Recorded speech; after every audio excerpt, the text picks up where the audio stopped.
ബഹുമാനമുള്ളവരെ, സമസ്ത കേരള ജമീയത്തുൽ ഉലമ അതിൻ്റെ 100ാം വാർഷികത്തിലേക്ക് പ്രവേശിച്ചുകൊണ്ടിരിക്കുകയാണ്.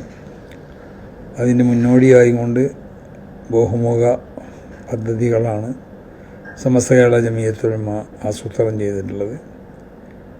അതിനെ സംബന്ധിച്ച് ഇന്ന് കൂടിയ മുശാവറയിൽ ചർച്ച ചെയ്തു. അതോടൊപ്പം സമസ്ത കേരള ജമീയത്തുൽ ഉലമയുടെ സ്ഥാപക ദിനം ഈ വരുന്ന ജൂൺ 26-ാം തീയതി കോഴിക്കോട് ടൗൺ ഹാളിൽ വെച്ചുകൊണ്ട് വിപുലമായ ഒരു കൺവെൻഷൻ വിളിച്ചു ചേർത്ത് അതിൽ വെച്ചുകൊണ്ട് നടത്തപ്പെടുകയാണ്. ഈ അവസരത്തിൽ നമ്മുടെ സമസ്ത കേരള ജമീയത്തുൽ ഉലമയുടെ എല്ലാ പ്രവർത്തകരും നേതാക്കന്മാരൊക്കെ വസ്തുത എല്ലാ പരിപാടികളും വിജയിപ്പിക്കാനും അതൊക്കെ ഒരു ചരിത്ര സംഭവമാക്കാനും വേണ്ടി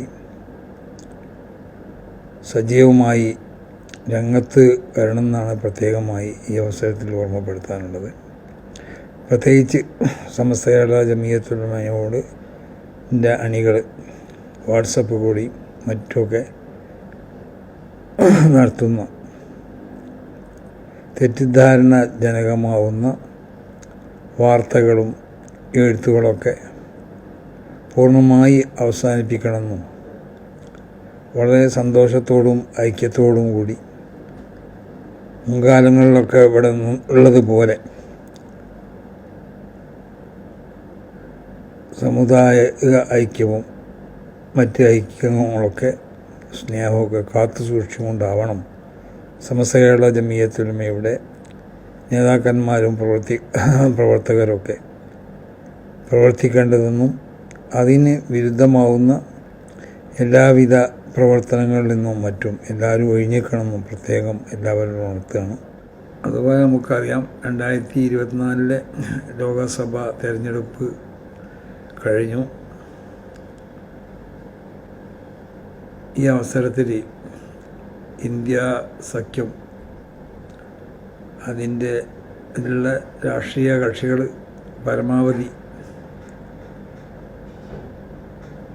ഐക്യത്തോടും സ്നേഹത്തോടും യോജിച്ചും പ്രവർത്തിച്ചതിൻ്റെ ഫലം കാണപ്പെടുകയും അതിന് നേതൃത്വം നൽകിയവർക്കുള്ളതായ ആ അധ്വാനവും അവരുടെ പ്രവർത്തനങ്ങളൊക്കെ പൂർണ്ണമായും അത് വിജയിച്ചിട്ടുണ്ടെന്ന് ഈ അവസരത്തിൽ വിലയിരുത്തുകയും ചെയ്യുന്നു.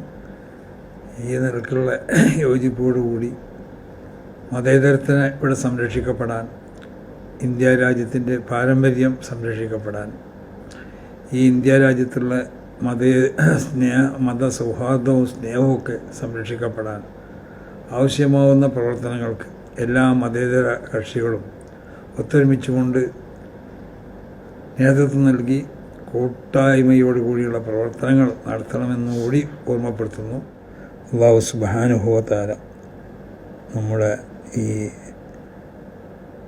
ഐക്യത്തിനെയും ഈ സ്നേഹത്തിനെയും ഈ സഹോദര്യത്തിനൊക്കെ അല്ലാഹു നിലനിർത്തിത്തട്ടെ. സമസ്ത കേരള ജമീയത്തുൽ ഉലമ എന്ന ഈ മഹത്താവുന്ന പ്രസ്ഥാനത്തിന് അല്ലാഹു ഉയർച്ചയിലേക്ക് ഉയർത്തട്ടെ. അതിൻ്റെ മഹാന്മാരാവുന്ന സാദാത്തുക്കൾ, പണ്ഡിതന്മാർ, പ്രവർത്തകർ, ഉമറാക്കൾ എല്ലാവർക്കും അല്ലാഹു ദീർഘായുസ്സും ആഫിയത്തും നൽകട്ടെ.